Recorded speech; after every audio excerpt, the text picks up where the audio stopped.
ఓం శ్రీ గురుభ్యో నమః.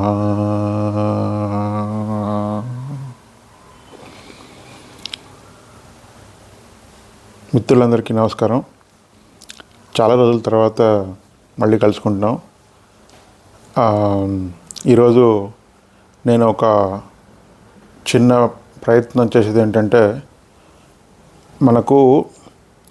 నేను కొన్ని ప్రశ్నలు అడుగుతాను మిమ్మల్ని.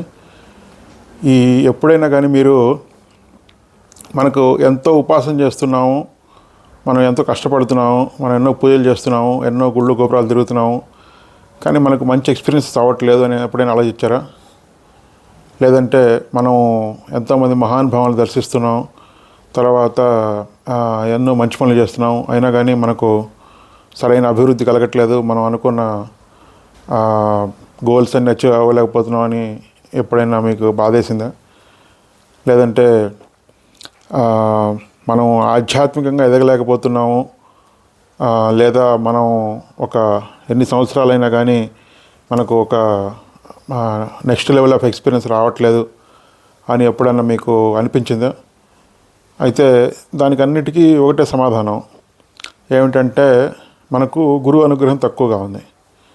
ఆ గురువు అనుగ్రహం తక్కువగా ఉండటం వల్ల మనకు దేవతలతో అనుభూతి కలగట్లేదు, ప్రకృతి మనం చెప్పిన మాట వింటలేదు, తర్వాత మన పూర్వపాపపు కర్మలన్నీ మనల్ని వెంటాడుతున్నాయి, ఆ కర్మల నీడలన్నీ మనల్ని వదిలిపెట్టట్లేదు.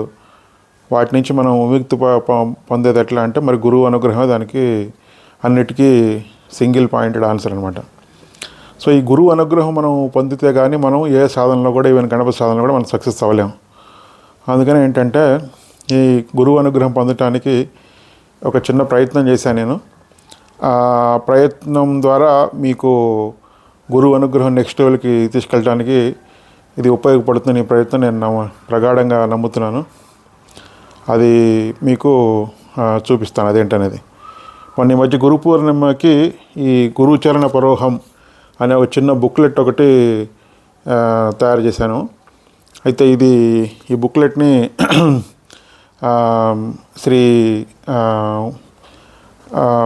సిద్ధపురుషులైన శ్రీ అనిల్ కుమార్ జోషి గారి ద్వారా గురు పూర్ణిమ అప్పుడు విడుదల చేయించాము. ఇది కనుక దీంట్లో ఒక 4-5 అంశాలు ప్రస్తావన చేశాము. ఈ 4-5 అంశాలు కనుక మీరు కొద్దిగా క్షుణ్ణంగా చదివి, కొద్దిగా ఓర్పుగా కొంత టైం కేటాయించి అర్థం చేసుకొని తదనుగుణంగా సాధన చేస్తే కనుక, ఇందులో గురుమంత్రం అది ఇచ్చాం. చాలామందికి ప్రాబ్లం ఎక్కడ వస్తుందంటే, అసలు ఇది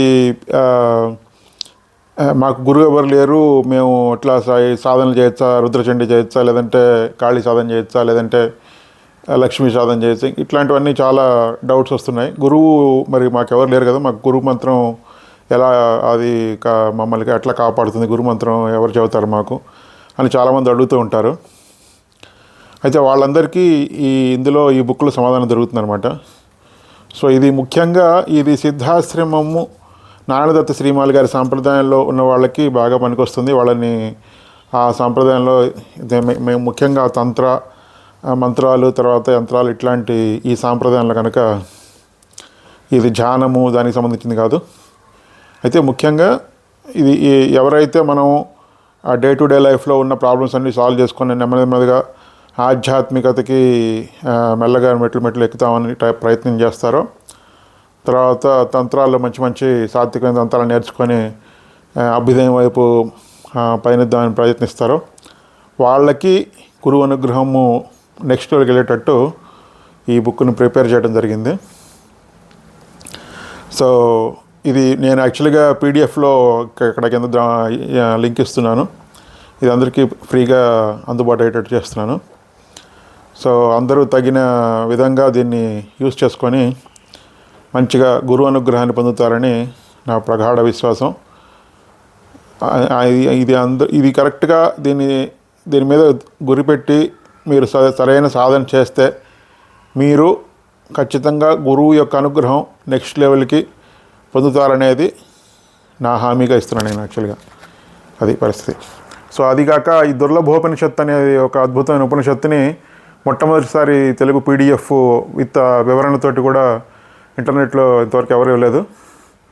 ఆ పీడిఎఫ్ను కూడా నేను ఇప్పుడు ఇందులోనే ఇంక్లూడ్గా ఉంటుంది అది యాక్చువల్గా. సో అది కూడా మీకు ఇస్తున్నాను అనమాట. సో ఇంకా మిగతా ఇందులో విషయాలన్నీ ఒక్కొక్కటి క్లుప్తంగా నేను వివరిస్తాను. అది రెండో పార్ట్లో చేద్దాం. నమస్తే.